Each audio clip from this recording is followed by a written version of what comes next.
Und was war ein Poulet, bevor es geschlachtet worden ist? Poulet. Schweinefleisch.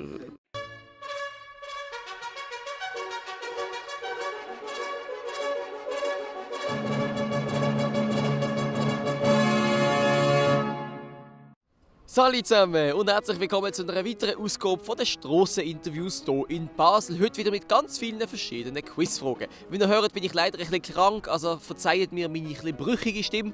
Hinter der Kamera steht übrigens der Noel, ein sehr cooles Instagram-Profil, das gerade unten verlinkt ist. Und jetzt geht's los. Vielen Dank, dass du dir kurz Zeit nimmst für das. Wer bist du? Ich bin der Ramit. Ramit, freut mich sehr für den Lionel. Du hast gesagt, du bewirbst jetzt für den Schweizer Pass. Ja. Jetzt können wir gerade sehen, ob das unter einem guten Stern steht oder nicht. Alter, mach das nicht. Oh mein Gott, ich weiß nicht, Alter. Ich habe Angst. Also stell dir jetzt einfach vor, du wärst im Passbüro. Heute ist der grosse Tag. Nein, okay. Ich bin jetzt der Beamte und entscheide, ob du den Schweizer... Okay. Wer ist der Wilhelm Tell gewesen? Wilhelm Tell. Okay, das ist der in... das ist mit dem Bogen, gell? Wer ist der Wilhelm Tell gewesen? Keine Ahnung, ich weiß nicht, wer das ist. Weißt du nicht, was das ist, okay? Das war Urschweizer. Okay. Aus welchem Kanton kommt der Ignazio Cassis? Tessin irgendwo. Richtig, hervorragend. Also welcher Kanton im Tessin? Das weiß ich nicht. Okay. Wer ist das? Das ist ein Bundesrat, der neue. Ja, kein Plan. Wen? Aus welchem Kanton kommt Angela Merkel? Was für Kanton? Der ist aus Deutschland. Da. Aus welchem Kanton kommt Angela Merkel? Kanton. Es gibt kein Kanton in Deutschland. Du solltest den deutschen Pass beantragen, nicht den Schweizer. Und was war ein Poulet, bevor es geschlachtet worden ist? Huhn. Poulet. Schweinefleisch. Welches tiergenes Produkt, aus dem dann Käse gemacht wird? Kuh. Richtig. Und wie nennt man das Produkt?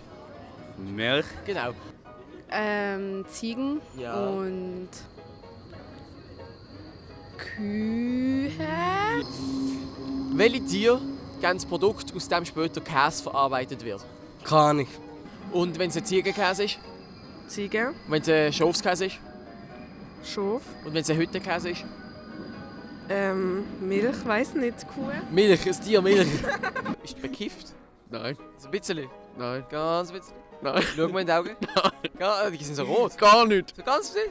Nein, wirklich nicht. So ein klein bisschen. Bitte beschreib mir die Flagge von der Schweiz. Wie sieht sie aus? Ist ein grosses Plus, oder? Was stört dich am meisten an der Schweiz?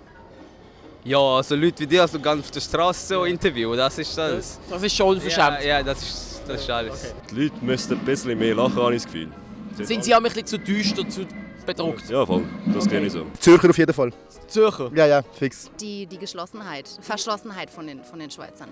Also hört, jetzt entscheiden wir, hat er den Schweizer Pass verdient oder nicht? Die Abstimmung blendet gerade ein. Bitte, lass mich rein. Kennt ihr ihn nehmen oder nicht? Das funktioniert leider nur auf YouTube. Aber ich wünsche dir viel Glück. Mal schauen, was meine Abonnenten entscheiden. Du, jetzt muss ich aber, apropos Eishockey, jetzt muss ich jetzt doch nochmal, ich habe einen kleinen Vorwurf. Ihr Deutschen an der Olympia, ihr habt uns Schweizer rausgeschossen. Möchtest du dich jetzt vielleicht hier stellvertretend für alle Deutschen bei uns entschuldigen? Weißt du, ich habe nicht mal verfolgt, was da gelaufen ist. Aber willst du dich einfach schnell entschuldigen? Ich kann schon sagen, ja, sorry Leute, ist nicht extra gewesen. Okay, gut. Entschuldigung angenommen. Sag einen Reim mit dem Wort Fasnacht drin. Die Fasnacht ist so toll. Das macht mir einfach Spaß. Ich hätte jetzt gedacht, du sagst, die Fasnacht ist so toll und ich bin schon wieder voll oder so. Aber